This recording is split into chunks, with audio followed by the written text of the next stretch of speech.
Hello everyone, this is Dr. Pulkita Agarwal. Welcome back to my channel Homeopathic Curiosity, and I want to thank you everyone for giving me your support in my first YouTube video. तो आज का हमारा topic है blood pressure. तो जैसे कि नाम से हमें पता चल रहा है ब्लड प्रेशर यानी कि जो ये ब्लड को प्रेशर देने का काम है वो हमारा हार्ट करता है। हार्ट जो है वो रेगुलरली कॉन्ट्रैक्ट होता रहता है, रिलैक्स होता रहता है, जिसकी वजह से हमारी आर्टरीज है उनमें जो बहने वाला जो ब्लड है उसका जो एक फ्लो का जो वेलोसिटी है वो मेंटेन रहता है। तो और इस कॉन्ट्रैक्शन रिलैक्सेशन से आने वाला जो प्रेशर होता है उसे हम ब्लड प्रेशर बोलते हैं। और उसे मेजरमेंट करने का जो टूल है वो जो आपको इसमें दिखाई दे रहा है इसे हम बोलते हैं स्पिग्मोमैनोमीटर। आगे देखते हैं कि ब्लड प्रेशर की एक्चुअल डेफिनेशन क्या है, देखते हैं। तो आइए हम देखते हैं सबसे पहले ब्लड प्रेशर की डेफिनेशन क्या होती है।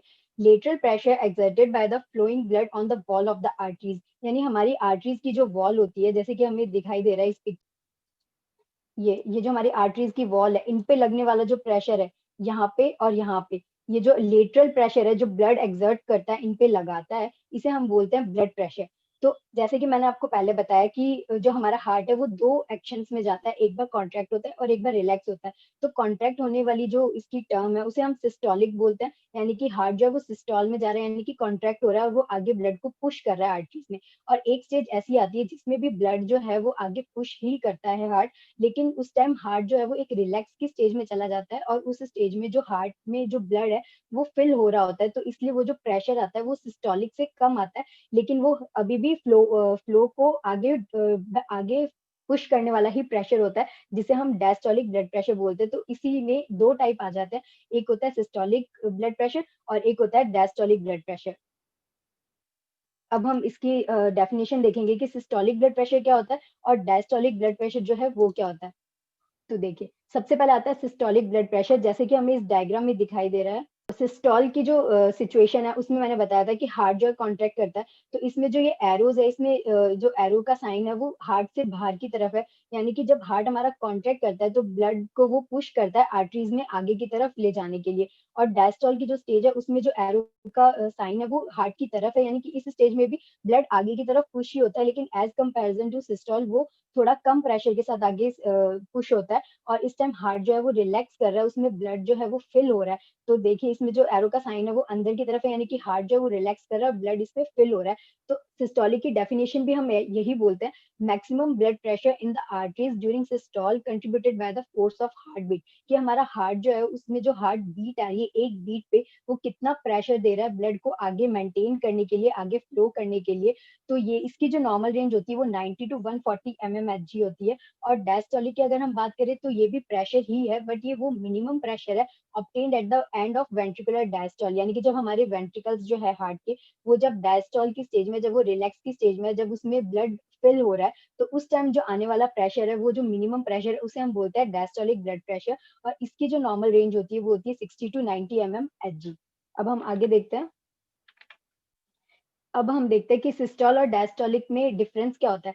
सिस्टोल और डायस्टोलिक जो होता है इनका बीच का जो रेशियो होता है वो 3:2 का रहता है, यानी कि अगर systole for the person of the age 40 अगर वो 120 है तो डायस्टोलिक शुड बी 80, और for the person of the age 50 अगर सिस्टोलिक 140 है then the diastolic should be 90। जैसे कि हम देख रहे हैं कि सिस्टोलिक अगर 100 से कम और डायस्टोलिक 60 से कम, दैट इज 100/60 से अगर हमारा ब्लड प्रेशर जो है वो कम आता है तो उस स्टेज को उसे हम क्लिनिकल टर्म में लो ब्लड प्रेशर कहेंगे। और यही अगर हमारा सिस्टोलिक ब्लड प्रेशर जो है वो 140 से ज्यादा हो और डायस्टोलिक जो है वो 90 से ज्यादा हो, यानी कि दैट इज 140/90 से ज्यादा हो, तो इसे हम हाई ब्लड प्रेशर कहेंगे। जैसे कि आपको इस चार्ट में दिखाई दे रहा है कि 90 और 60 ये जो है ये हमारा आता है लो ब्लड प्रेशर की कंडीशन के अंदर, ठीक है। और 120/80 जो हम आइडियल बोलते हैं ब्लड प्रेशर की इतना ही होना चाहिए, वो होता है 120/80, उसे हम बोलेंगे आइडियल ब्लड प्रेशर। उसके बाद एक ऐसी स्टेज आती है जहाँ पे जो पेशेंट है वो प्री हाइपरटेंसिव कंडीशन में, या जिसको हम प्री हाई ब्लड प्रेशर की जो कंडीशन है उसके अंदर वो जाने लग जाता है। वो उसका जो उस टाइम जो ब्लड प्रेशर रहता है वो 120 टू 1/40 सिस्टोलिक और 80 टू 90 जो है वो डायस्टोलिक रहने लग जाता है। तो उस पेशेंट को हम कहेंगे प्री हाई ब्लड प्रेशर का जो पेशेंट है वो हम कहेंगे। उसके बाद एक ऐसी स्टेज आती है जहाँ पे पेशेंट जो है उसे हम फुल्ली हाइपरटेंसिव या फुल्ली हाई ब्लड प्रेशर का जो पेशेंट है वो कहेंगे, जब उसका कंसिक्वेंटली या फिर कंसिस्टेंटली उसका जो ब्लड प्रेशर है वो 140 से अबव रहने लग जाए और 90 से अबव डायस्टोलिक और 140 से अबव उसका सिस्टोलिक जो ब्लड प्रेशर है वो रहने लग जाए, उसे हम कहेंगे हाई ब्लड प्रेशर पेशेंट। ठीक है। अब हम नेक्स्ट देखते हैं ब्लड प्रेशर की कैटेगरीज, कितनी कैटेगरीज में डिवाइड किया गया ब्लड प्रेशर को, और हम कैसे पहचानेंगे कि जब कभी भी हमें इस तरह की प्रॉब्लम आए तो हम कौन सी स्टेज में, उस टाइम हमें क्या क्या मैनेजमेंट लेना चाहिए, क्या किस टाइम हमें मेडिकेशन की जरूरत है, किस टाइम हम क्राइसिस की कंडीशन में चले जाते हैं। तो सबसे पहली स्टेज जो है वो आती है नॉर्मल की। पेशेंट होता है नॉर्मल की जो स्टेज है उसमें जो पेशेंट है वो उसका जो सिस्टोलिक ब्लड प्रेशर रहेगा वो लेस देन 120 रहेगा और डायस्टोलिक जो रहेगा वो लेस देन 80 रहेगा। ठीक है। तो उसे हम नॉर्मल बोलेंगे। और एलिवेटेड कब बोलेंगे? जब सिर्फ सिस्टोलिक जो ब्लड प्रेशर है वो बढ़ जाए, वो 130 तक आने लग जाए। लेस देन 120 से अब वो बढ़ गए लेस देन 130 तक चले जाने लग जाए, और डायस्टोलिक जो है वो अभी भी लेस देन 80 ही है। फिर आती है हाई ब्लड प्रेशर है, यानी कि हाइपरटेंशन की स्टेज 1, जिसमें जो उसका ब्लड प्रेशर है चाहे वो सिस्टोलिक हो और चाहे वो डायस्टोलिक को, दोनों ही बढ़ने लग जाए। सिस्टोलिक जो है वो 140 तक रहने लग जाए, 120 से बढ़कर 140 तक, और डायस्टोलिक जो है वो 80 टू 89 तक रहने लग जाए, तो उसे हम स्टेज 1 बोलेंगे। फिर आती है स्टेज 2। स्टेज 2 में जो पर्सन है उसका जो ब्लड प्रेशर है वो 140 या उससे ज्यादा और डायस्टोलिक जो है वो 90 या उससे ज्यादा रहने लग जाए, तो उसे हम स्टेज 2 बोलेंगे। फिर एक ऐसी कंडीशन आती है जिसे हम हाइपरटेंसिव क्राइसिस बोलते हैं, यानी कि जहाँ पेशेंट को इमीडिएट ट्रीटमेंट की जरूरत होती है, इमीडिएट हॉस्पिटलाइजेशन की जरूरत होती है, इमीडिएट अपने डॉक्टर से कंसल्ट करने की जरूरत होती है। वो होता है जब उसका ब्लड प्रेशर हायर देन 180 चला जाए सिस्टोलिक और हायर देन 120 चला जाए डायस्टोलिक। फिर हम नेक्स्ट बात करते हैं हाई ब्लड प्रेशर की। जैसे कि मैंने भी पहले पहले ये टर्म मैंने पहले ही यूज में ले ली थी, हाइपरटेंशन। तो अभी जो हाई ब्लड प्रेशर की जो स्टेज है जिसे हम मेडिकल टर्म में हाइपरटेंशन भी कहते हैं, और दूसरा हम इसे लाइफस्टाइल डिजीज भी कहते हैं। इसको लाइफस्टाइल डिजीज बोलने का एक बहुत बड़ा रीजन है क्योंकि हाइपरटेंशन जो है वो एक ऐसी डिजीज है, एक ऐसी मेडिकल सिचुएशन है जो हमारे लाइफस्टाइल से बहुत ज्यादा अफेक्ट होती है। अगर हमारे लाइफस्टाइल में कहीं ना कहीं दिक्कत है, अगर हमारा खाना पीना या फिर हमारा इवन सोना, अगर हम स्ट्रेस ज्यादा ले रहे हैं या फिर हम किसी एक पर्टिकुलर स्टेज में, जैसे प्रेगनेंसी स्टेज में फॉर अ वुमेन, तो उस स्टेज में जो ये हाई ब्लड प्रेशर है जिसे हम हाइपरटेंशन कहेंगे, तो वो बहुत अफेक्ट होता है। इसलिए हाई ब्लड प्रेशर को हम हाइपरटेंशन और लाइफस्टाइल डिजीज दोनों कहते हैं।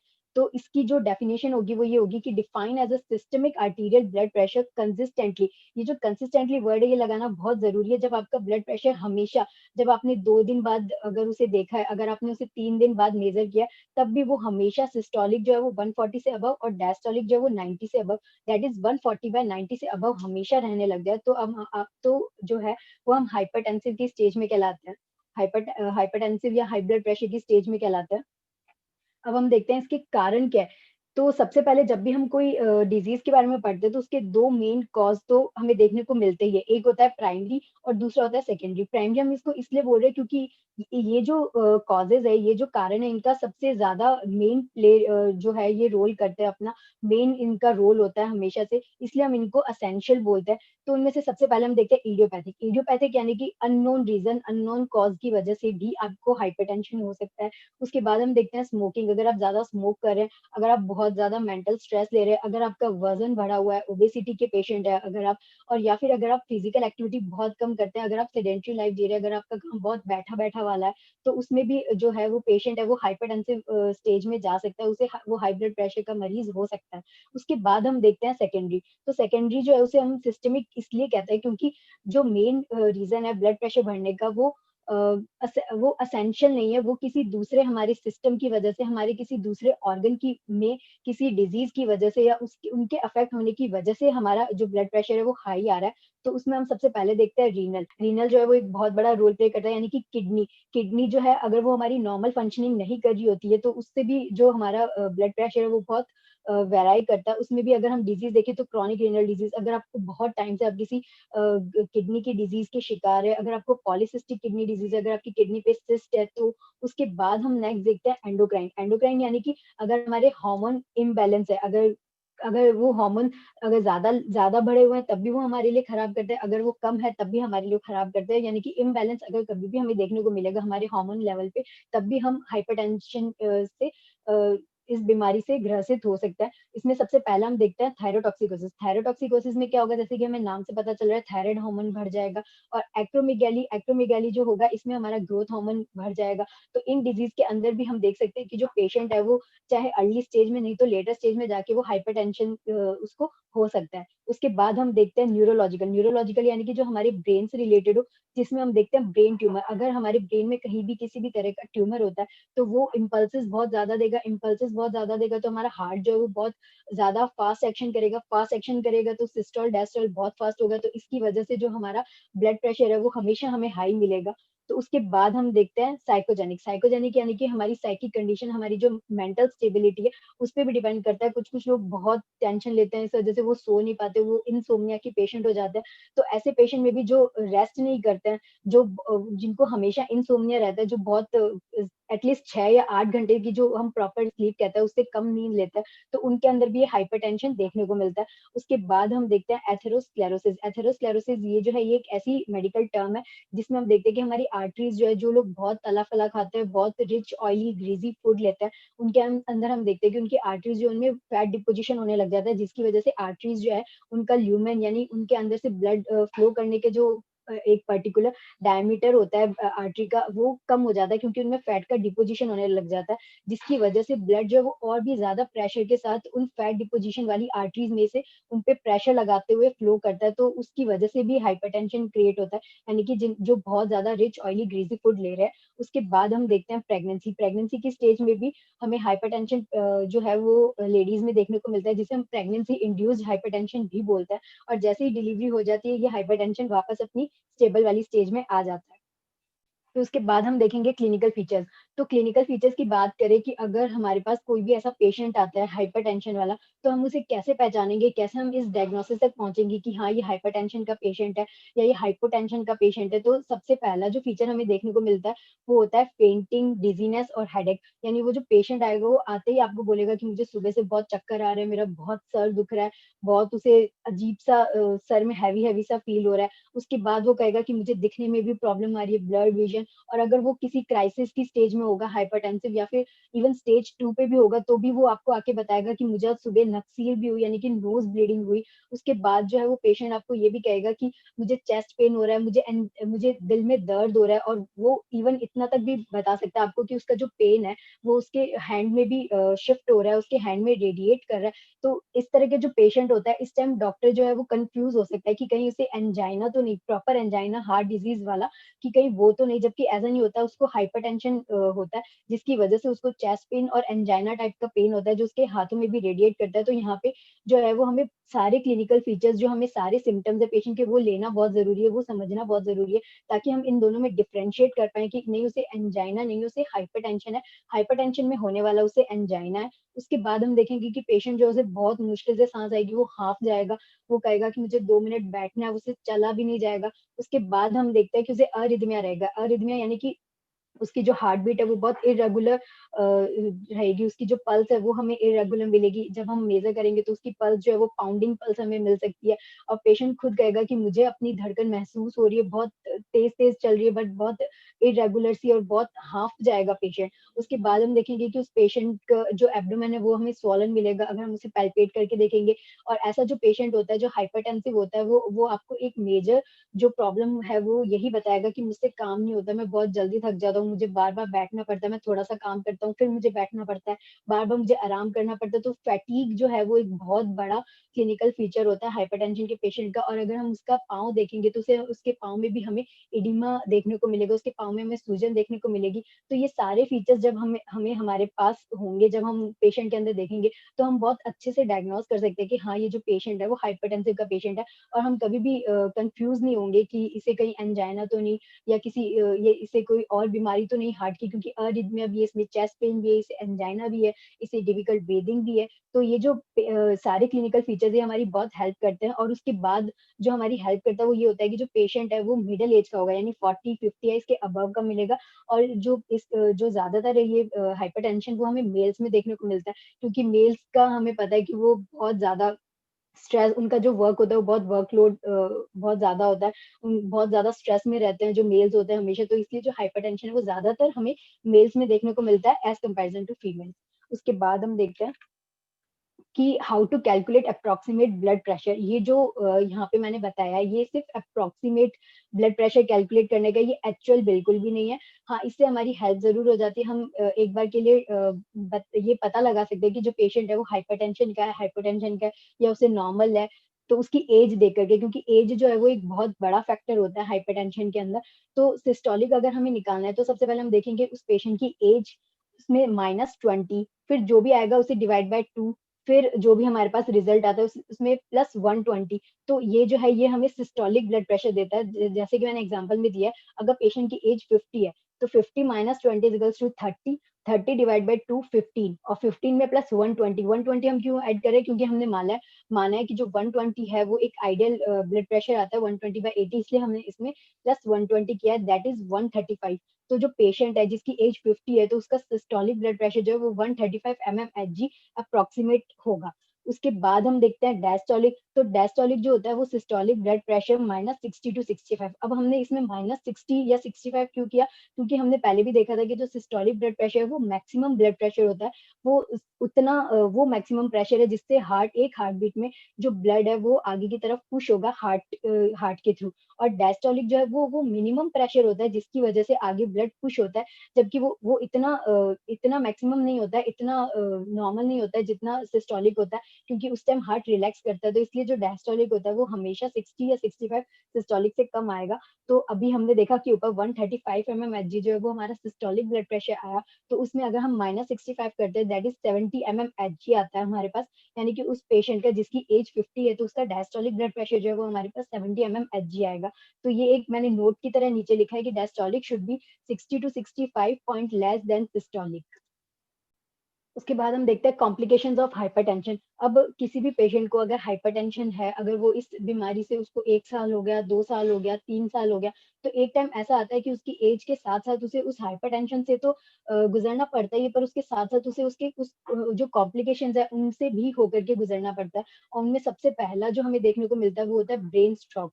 जो ब्रेन स्ट्रोक है उसके अंदर हम देखते हैं कि जो पेशेंट है, क्योंकि हाइपरटेंशन है तो उसकी वजह से जो ब्लड सप्लाई है वो हमारे ब्रेन तक कम पहुंचती है, वो कम हो जाती है, जिसकी वजह से rapid loss of brain function जो है वो हमें देखने को मिलता है, और इस कंडीशन को हम स्ट्रोक भी कहते हैं।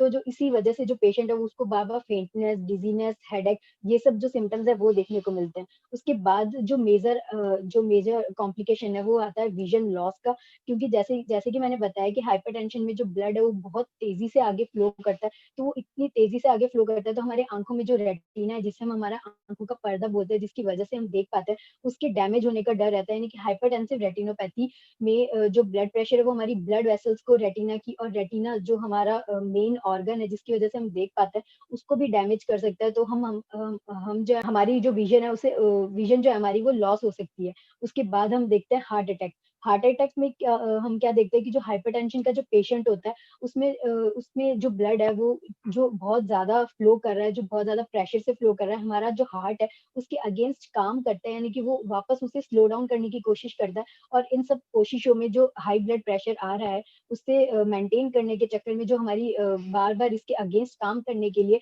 तो हमारे हार्ट की जो वॉल्स होती है वो बहुत थिक हो जाती है। और थिक होने के बाद ऐसा होता है कि जो ब्लड फ्लो है उसे वो खुद ही रिस्ट्रिक्ट करने लग जाता है, जिसकी वजह से हार्ट फेलियर जो है उसके भी सिम्टम्स पेशेंट को देखने को मिल सकते हैं। जो हमने पहले देखा था कि पेशेंट को एंजाइना का जो पेन है वो फील होगा, उसको चेस्ट में पेन फील होगा कभी कभी, तो वो जो है वो भी हमें देखने को मिल सकता है। उसके बाद हम देखते हैं बोन लॉस।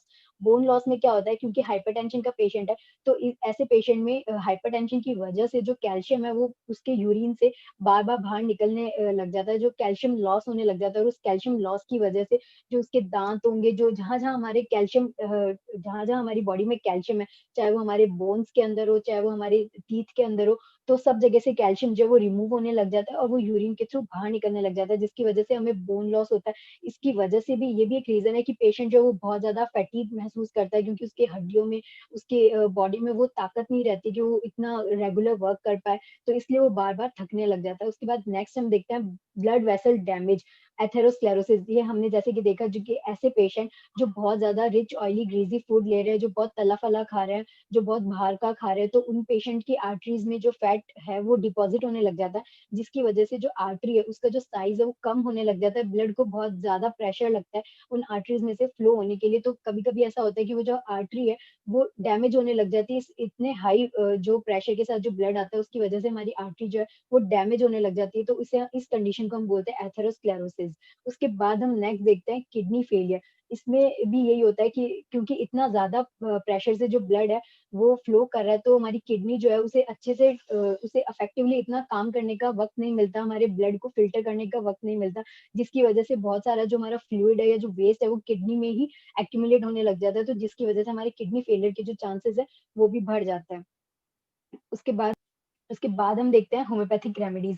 तो जो डॉक्टर श्वान थे, उन्होंने हमें एक हाई ब्लड प्रेशर की कॉम्बिनेशन की रेमेडीज़ दी है। उस कॉम्बिनेशन में 3 मेडिसिन जो है वो हमें सबसे पहले देखने को मिलती है। एक होती है रोवल्फिया, सेफेंटिना मदर टिंक्चर, सेकंड है क्रिटेगस मदर टिंक्चर, थर्ड है पैसिफ्लोरा मदर टिंक्चर। तो रोवल्फिया जो है वो कैसे काम करती है, हमारे जो स्ट्रेस है, ऐसे पेशेंट जो बहुत ज़्यादा स्ट्रेस ले रहे हैं, स्ट्रेस की वजह से उनका हाइपरटेंशन बना रहता है, तो जो ये मेडिसिन है वो उनका जो स्ट्रेस है वो लो करने का काम करती है। और उनकी बॉडी में जो एक्स्ट्रा वाटर है, उसे रिमूव करने का काम करती है, जिसकी वजह से उन्हें एडिमा रहता है, एक्स्ट्रा वाटर एक्यूमुलेशन की वजह से। और तीसरा जो है नर्व एक्सटेंशन, यानी कि इतना ज़्यादा क्योंकि वो स्ट्रेस में है, इतना ज़्यादा वो अपनी एक साइकोजेनिक कंडीशन में रहते हैं, जिसकी वजह से उन्हें इनसोम्निया भी रहता है। तो जो नर्व है, वो बहुत सिकुड़ जाती है, तो उसको रिलैक्स करने का, उसको एक्सटेंड करने का काम जो है, वो भी ये मेडिसिन करती है और उस पर्सन को एक प्रॉपर स्लीप देने का काम करती है।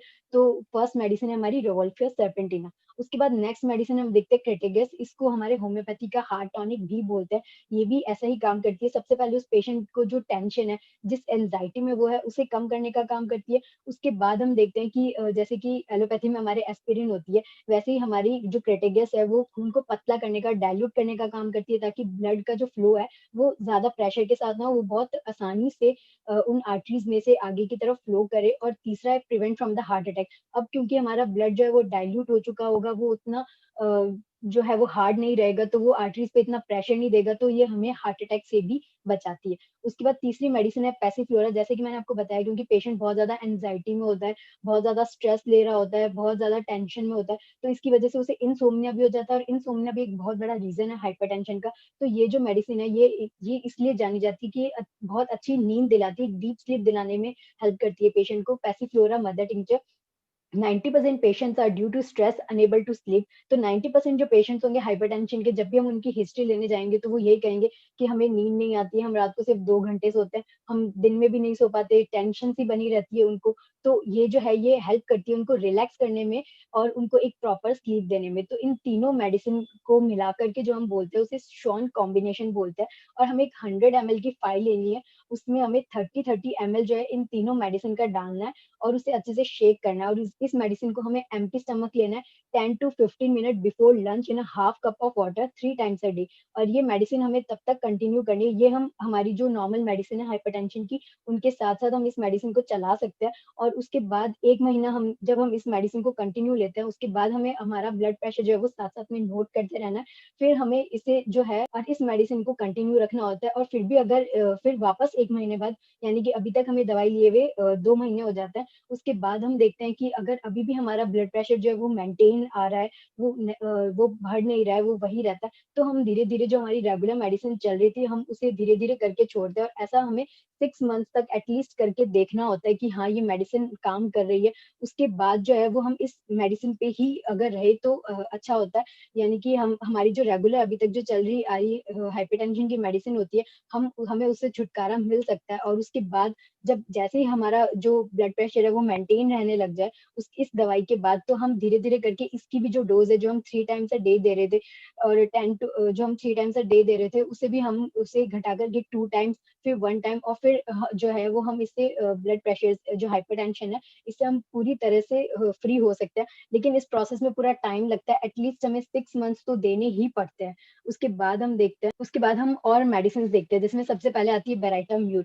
जब हमारा सिस्टोलिक ब्लड प्रेशर जो है वो हाई हो और डायस्टोलिक लो हो, तो इसे हम देते हैं 3, 6 और 30 पोटेंसी के अंदर।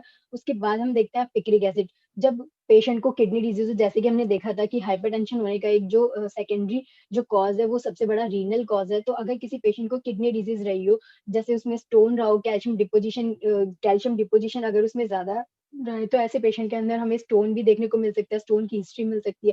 तो अगर कैल्शियम डिपोज़िशन ज़्यादा है आर्टरीज़ के अंदर और उसे रात को जो है हेडेक होता है ऐसे पेशेंट को, जैसे ही वो अपना सर तकिए पे रखता है, तो इस पेशेंट को हम पिक्रिक एसिड दे सकते हैं।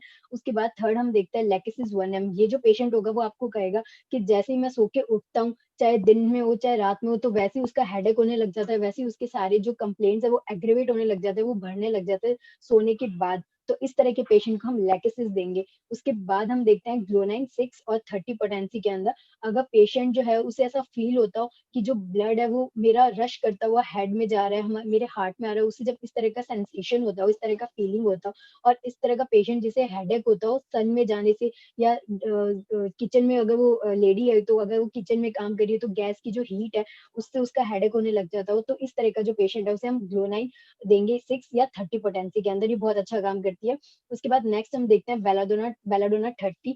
इस तरह का जो पेशेंट होगा वो हमें बहुत रेडिश देखने को मिलेगा, उसका फेस जो है वो बहुत रेड रेड होगा, आईज रेड होगी, और हार्ट जो है वो उसको खुद को फील होगा। पेशेंट आके हमें कहेगा कि मुझे ऐसा लगता है कि मेरी धड़कनें बढ़ गई है, हार्ट का जो एक्शन है वो फास्ट हो जाता है, और जो एज़ अ पेशेंट होता है उसका मुँह जो होता है वो भी सूखने लगता है, पर फिर भी जो पेशेंट है वो पानी नहीं पीना चाहता है, इतनी ड्राइनेस होने के बावजूद भी। तो अगर इस तरह का कोई कोई पेशेंट हमारे पास आता है तो उसे हम बेलाडोना 30 देंगे, 30 पोटेंसी के अंदर।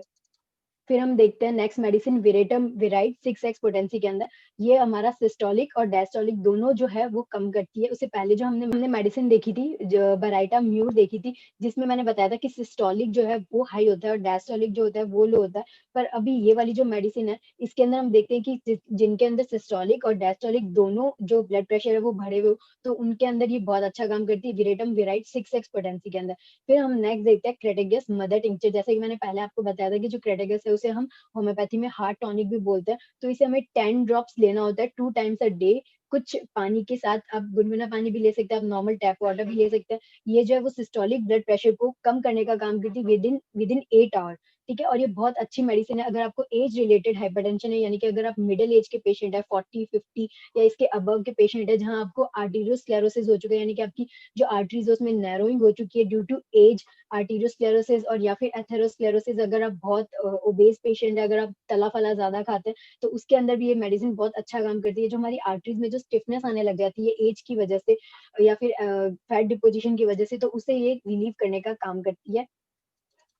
उसके बाद हम देखते हैं कि हम ये है हाइपरटेंशन, इसको इससे हम कैसे बच सकते हैं, इससे हम कैसे प्रिवेंट कर सकते हैं होने से। तो सबसे पहला जो पॉइंट है वो है reduce salt to less than 5 gram daily. हमारी बॉडी में जो सोडियम की जो रिक्वायरमेंट होती है वो 5 ग्राम पर डे होती है।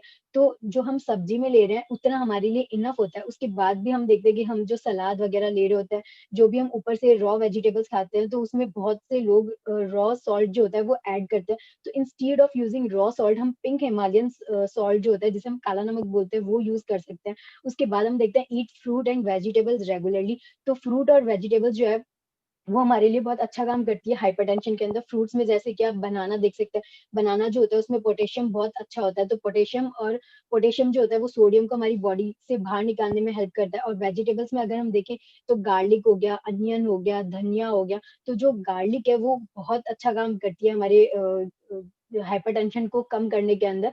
तो गार्लिक जो है वो उसे हम इस तरह से ले सकते हैं कि जो लहसुन है उसकी एक कली जो है वो उसे हमें दांतों के नीचे सुबह सुबह उठते ही लेना होता है, और फिर उसके बाद उसके ऊपर हमें जस्ट पानी पी लेना होता है। तो इससे हम देखते हैं कि जो हमारा हाइपरटेंशन है वो काफी रिड्यूस रहने लग जाता है, वो धीरे धीरे धीरे कम होने लग जाता है। उसके बाद हम देखते हैं avoid saturated fats and trans fat. जैसे कि मैंने आपको बताया, अगर कोई ओबेस पेशेंट है, अगर उसके अंदर एथेरोस्क्लेरोसिस हमें देखने को मिल रहा है, बहुत फैटी डिपोजिशन है आर्टरीज में, तो उसका सबसे बड़ा रीजन ये होता है कि बहुत जंक फूड खा रहा होता है वो, या फिर बहुत तला फला खा रहा होता है। उसके बाद हम देखते हैं टोबैको। ऐसे पेशेंट जो बहुत ज्यादा स्मोकिंग कर रहे हैं, बहुत टोबैको अल्कोहल लेते हैं, तो इन पेशेंट्स जो है इनके अंदर जो है हाइपरटेंशन वो बना रहता है, वो हमेशा हाई बना रहता है। जैसे ही वो ये टोबैको अल्कोहल का कंजप्शन लो करते हैं, तो वैसे ही उन्हें हाइपरटेंशन जो है वो भी हमें धीरे धीरे लो देखने को मिलता है। Be physically active every day, मतलब साथ साथ में फिजिकली एक्टिव होना भी बहुत जरूरी है।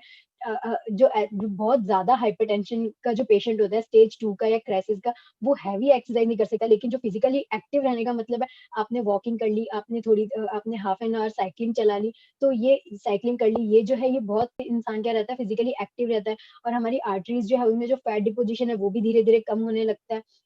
और जो हमारी आर्टरीज जो नैरो हो गई थी due to age related problem की वजह से, जो हमारी आर्टरीज जो है वो स्टिफ रहने लग गई थी, वो उसमें भी हम देखते हैं कि वो भी धीरे धीरे जो है वो सॉफ्ट होने लग जाती है, और हमारा जो ब्लड प्रेशर है वो मेंटेन होने लग जाता है। तो फिजिकली फिट होना भी बहुत जरूरी है। उसके बाद हम देखते हैं 10 हाइपरटेंसिव बेस्ट प्रैक्टिसेस। तो इसमें हम जब भी किसी डॉक्टर के पास ऐसा कोई पेशेंट आए जो हाइपरटेंशन का होता है, तो ये सबसे पहले तो ये ऐसा होता है कि जो हाइपरटेंशन है वो एक हिडन प्रॉब्लम जिसे हम बोल सकते हैं, क्योंकि हमें ये बहुत स्टेज 1 स्टेज 2 या जब क्राइसिस की स्टेज आ जाती है तब हमें पता चलता है कि हाँ हमें हाइपरटेंशन है।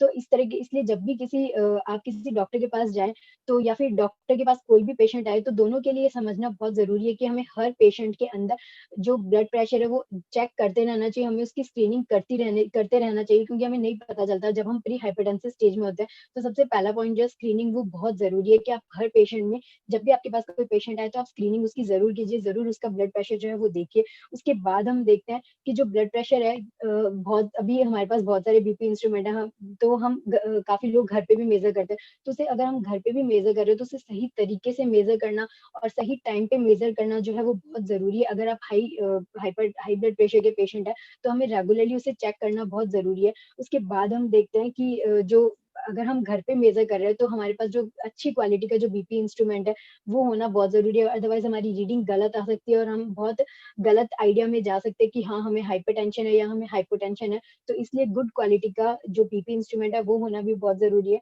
उसके बाद हम देखते हैं कि जैसे कि अगर आप किसी डॉक्टर के पास जाते हैं और अगर उसने एक बार आपका जो है वो ब्लड प्रेशर ग्रेटर देन 140/90 आ चुका है, तो इसका मतलब ये नहीं है कि आप एकदम हाइपरटेंशन के पेशेंट हो जाते हैं। आपको जो है वो ब्लड प्रेशर कंजिक्यूटिवली चेक करना है, 2 दिन 3 दिन छोड़ करके। अगर ऐसा होता है, अगर कंसिस्टेंटली आपका जो ब्लड प्रेशर है वो ग्रेटर देन 140/90 आता है, तो जो है वो आपको हाइपरटेंसिव स्टेज 2 का पेशेंट जो है वो बोला जाता है। तो यानी कि कंसिस्टेंटली आपको अपना ब्लड प्रेशर मेजर करना बहुत जरूरी है। उसके बाद हम देखते हैं क्या आ रहा है कि जिसका कंसिस्टेंटली डॉक्टर को जो ब्लड प्रेशर है वो बहुत हाई मिल रहा है, ग्रेटर देन 160 भी मिल रहा है, तो उसका जो ट्रीटमेंट है, उसकी जो मेडिसिन है वो हमें इमीडिएटली स्टार्ट कर देनी चाहिए, हमें उसमें बिल्कुल भी देर नहीं करनी चाहिए। और उसके बाद हम देखते हैं लाइफस्टाइल। तो जैसे कि मैंने बताया कि हाइपरटेंशन जो से हम लाइफस्टाइल डिजीज भी बोलते हैं, अगर कोई ऐसा पेशेंट है जो बहुत सेडेंट्री हैबिट का है, जो सिर्फ पूरा दिन बैठा बैठे काम करता है, वो बिल्कुल भी फिजिकली एक्टिव नहीं है, तो ऐसे पेशेंट को हमें कहना चाहिए कि आप थोड़ा सा फिजिकल वर्कआउट भी करो, थोड़ा आप घूमो, थोड़ा आप साइकिलिंग करो। तो उससे जो है उनका, अगर वो प्री हाइपरटेंसिव स्टेज के पेशेंट है, तो वो जो है वो वापस नॉर्मल कंडीशन में आ सकते हैं। क्योंकि अभी भी बहुत देर नहीं हुई है, अभी भी जो है बहुत ज्यादा डैमेज नहीं हुआ है, तो हमें उन्हें कहना है कि आप थोड़ा सा फिजिकली एक्टिव रहिए। उसके बाद हम देखते हैं कि मेडिसिन लेगा तो क्या होगा, मेडिसिन नहीं लेगा तो क्या होगा, वो किस स्टेज में अभी। तो ये भी जो है ये डॉक्टर लेवल पे एक बहुत मतलब बहुत इंपॉर्टेंट रोल है डॉक्टर का, कि वो उस पेशेंट को अच्छे से समझाए कि वो किस स्टेज में है, अब उसे किस टाइम उसे क्या ट्रीटमेंट लेना है, क्या क्या उसे प्रिवेंशन करना है। उसके बाद हम देखते हैं once a day medicine is important. अगर आप हाइपरटेंसिव स्टेज 1 के या स्टेज 2 के जो पेशेंट है, उन्हें हमें वंस अ डे जो मेडिकेशन है वो उन्हें जरूर समझाना चाहिए कि आपको वंस अ डे जो मेडिकेशन है, ये जो एक नॉर्म है, ये जो एक लॉ है, इसको आपको फॉलो करना ही है।